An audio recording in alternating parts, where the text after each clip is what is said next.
everybody, how's it going? Welcome to another episode of the Finishing Blow. It's been a weird week. A lot of peaks and valleys, and we'll start out on a peak and we'll work our way straight into a valley. But I want to talk about The Raid. Hopefully you heard there's a sequel coming out.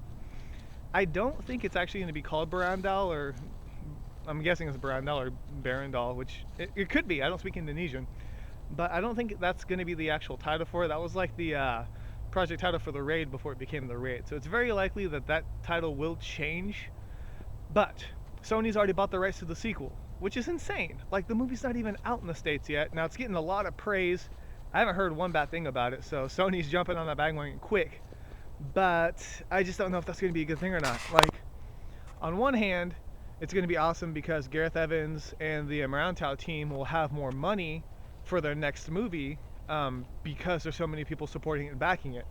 So that's good. They'll have a lot more money to play with, which will lead to better fight sequences, bigger set pieces, period. I know Gareth Evans said he wanted to do like car chases. I think I read that he pretty much classified it like Marantau was like hand-to-hand combat, The Raid was gunplay, and then Barandal would be like car chases. So progressing, getting bigger as he does more movies.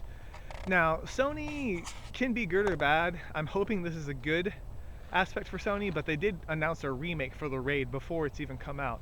So if they announce a remake for Barandal, can you remake a movie that hasn't even been made yet? I don't know about that. But obviously they have a lot of high hopes for the film, so I hope they push it.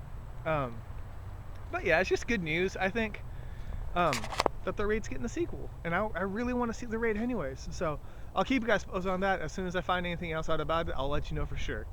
Okay, following that was I guess a valley in a sense, but it was Joan Lynn's birthday a few days back.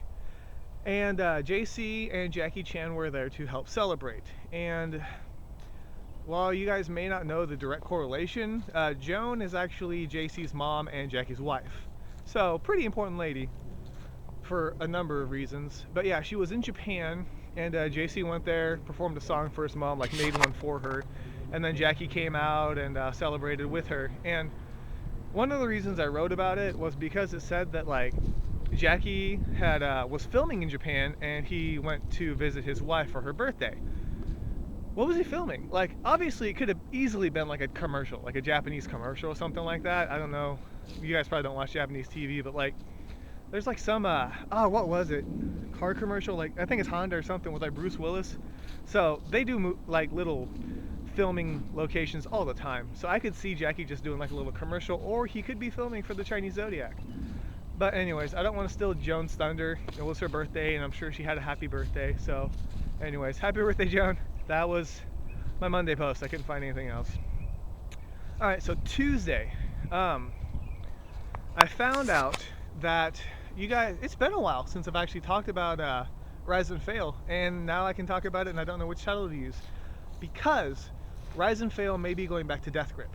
And right now they're doing polls and votes and stuff to see what people want to do, so it's not like set in stone yet, but they're thinking about going back to Death Grip.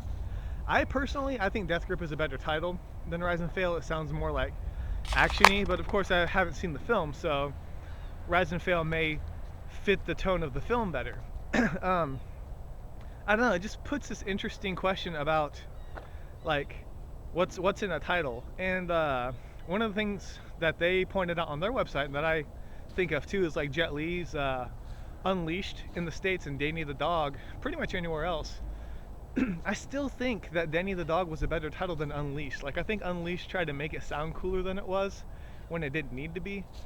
So it's weird when you think about how impactful a title can be for a movie. But if you guys want to sound off, feel free to do it. I think they're still looking into options. There's like A, B, and C. Like, you can do like Rise and Fail, Death Grip, or like, you know, other. So you can give them a different suggestion as well. Sure, they appreciate it. Regardless, it's not like the movie itself is going to change. It's just the title. So I've got high hopes that it's still going to be sick. So yeah, that was what, Tuesday, and then Wednesday I got a bunch of like videos and things like that I wanted to share with you guys, and so I did a huge triple post kind of thing. But first off was a old movie called Dragon Inn with Donnie Yen and Maggie Cheung. Who else was in there? Tony Leung, I think. But yeah, it's getting a remastered release, but it's weird because it's called New Dragon Inn, and I believe it's coming out in theaters. From what I've seen, it's actually being a theater release, but it's got new visual effects and new sound effects. It was directed by Tsui Hark, so it's not like a remake. It's just a re-release. But it's so weird that they put that much effort into this one as opposed to like some of these other. That's been a forever since I've seen Dragon Inn. Like I can't remember it at all. Like I need to find it and watch it again. But like I would think like they could do that with like Police Story and stuff. Like I know they've done like DVD remasters because I own them repeatedly. But it would have been cool if they did that like in the theaters, I think. But anyways, it comes out I think the end of this month. So New Dragon Inn. If I find anything else out about it, I'll let you know. And then also coming out on the 24th is Sword Identity, which I haven't seen anything new for that movie for a while, but they came out some new posters. No new footage yet. I'm sure they'll come out the trailer here pretty soon to promote it because 24th is coming quicker than you think. But yeah, you can check out the posters for that. And then lastly, I did a link for a video game trailer with no game footage whatsoever called Sleeping Dogs. And it's awesome. Like it's actually a reboot of True Crime, I think it is, right? True Crime game series. And it looks good, like the action's really solid, but it was actually choreographed by Darren, I can't say his name, I think it's Schlahavi, there's two H's in there, the Twister from Ip Man 2, or Kano from Mortal Kombat, depending on where you pull your references from. But he choreographed it, and it looks amazing. If you haven't seen it yet, check it out. Even if you're not a gamer, I think you'll appreciate the trailer itself. It looks sick. Okay, moving on.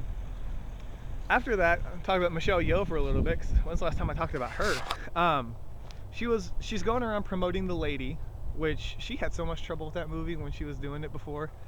But finally, it's been filmed and she's going around promoting it. And she went to some university, and there was like 100 students, and obviously not very many of the students have watched the film yet because it's not technically out.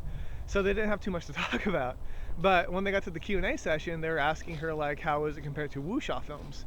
And she pretty much replied that like The Lady taught her how to like live life, and wuxia has an equal amount of like important lessons that you need to portray. So she hasn't given up on wuxia films. She's still gonna make them, which I think is insane. Like I have no idea how she doesn't age. She looks exactly the same. It's ridiculous. But anyways, I thought it was kind of comforting to know that she will be doing action films again, which will be nice. I told you, man, it was peaks and valleys, man, or lady, or child, I guess. I told you that it was going to be peaks and valleys, and I didn't lie. So, all right. So after that, I think that's all the way to Thursday. So Friday, I posted a review for Magic to Win. It's been a while since I've done like a newer film, so I got that up and running. Check it out. I'm not going to say too much about it. It is available. Like you can import it, so it's not like I am reviewing movies that you guys can't get a hold of. You have to, like, I go through Yes Asia. I don't know how many other sites there are that kind of ship worldwide, but that's who I use, so I link it so you guys can purchase it if you want. But be sure to read my review. It was interesting. Very different take for a Wilson Yip film, but I guess it's nice to walk. What's the phrase? I forgot. Something about a beaten path and not walking on it. That one. Insert that phrase like 30 seconds ago, and I'll sound smarter than I actually am. So that's it. That's all I got this week. A lot more stuff to talk about. Like I said, hopefully next week we'll get some trailers and stuff. I'm thinking we'll get a trailer for The Sword Identity, but we'll see what happens. Yeah, again, if you guys have any like movie review suggestions, let me know, because I'm kind of jumping around between past and present, and if it's good or bad, I'll watch it regardless, as long as it has martial arts in it. I didn't want to say martial arts film. So yeah, that's it. So hopefully you guys had a good week, and I guess I'll see you guys next week. So this is K Miller, and this week has been finished.